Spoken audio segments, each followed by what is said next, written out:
South Africa has a love-hate relationship with alcohol, some believe. The country is said to have one of the highest numbers of alcohol abuse on the continent, more than half of the road accidents, more than 60% of those road deaths, and some domestic violence incidences are said to be related to alcohol consumption. Some murders are also reported to be directly or indirectly linked to alcohol use. The alcohol industry is constantly asked to play a role in educating the public about the risk associated with abusing alcohol. Currently in Cape Town, delegates are converging at the 7th Global Alcohol Policy Conference. No representative from the alcohol industry has been invited. Can the industry play any role in influencing policy for the benefit of the consumer? Can the industry be trusted in this regard? We are now joined by Angela Russells, who is the CEO of the Drinks Federation of South Africa. Angela, good morning. Thank you so much for making time for us. What do you make of the decision by the conference not to invite you guys, especially considering that you're a key industry player? I think everyone has a prerogative to invite who they would like to their conferences, but I do think what is required if we are going to solve some of the social ills is a whole of society approach. And I think it should be shared accountability that not only looks at the alcohol manufacturers, retailers, government, community leaders, non-government organizations, as well as the consumers themselves, to ensure that they have a healthy relationship with alcohol.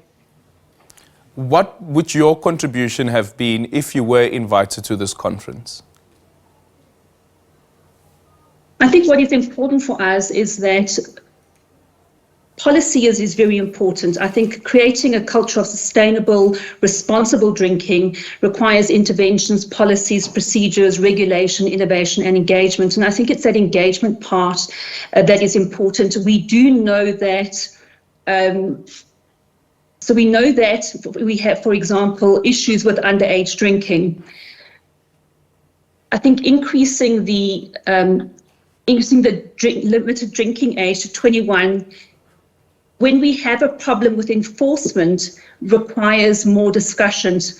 And one of the solutions that we would look to with partners is maybe looking at the age verification. So whether I'm 50 or 20 or 30 or 18, I am actually required to show my license. So I think these are some of the pragmatic solutions that as an industry, along with all role players, we can say, how do we look at solutions that are going to work within the context of South African society?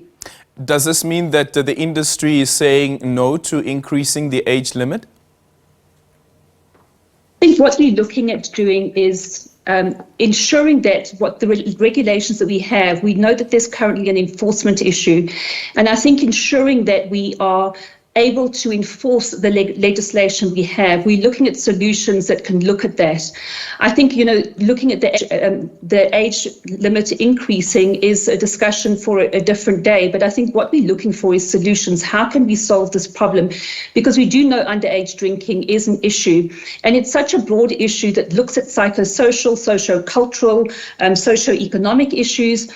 And when you be speaking to children who are under the age of 18, we know that there are issues where they don't have recreational activities after school, they have a lack of parental involvement, peer pressure, lack of education around drinking, mental health stress. So how can we actually respond and educate these children in such? And I think what is important to note is the industry itself contributes over 900 million rand per annum for responsible drinking behaviour initiatives, as well as responsible trading programs, so that we are part of the solution. Yeah. So when it comes to these recreational facilities, what is the industry doing, at least as a private player in the sector, to say that we are amassing all of these profits from your parents and sometimes even from yourself as children who are underage, and we also recognize that there is an issue around the lack of recreational facilities.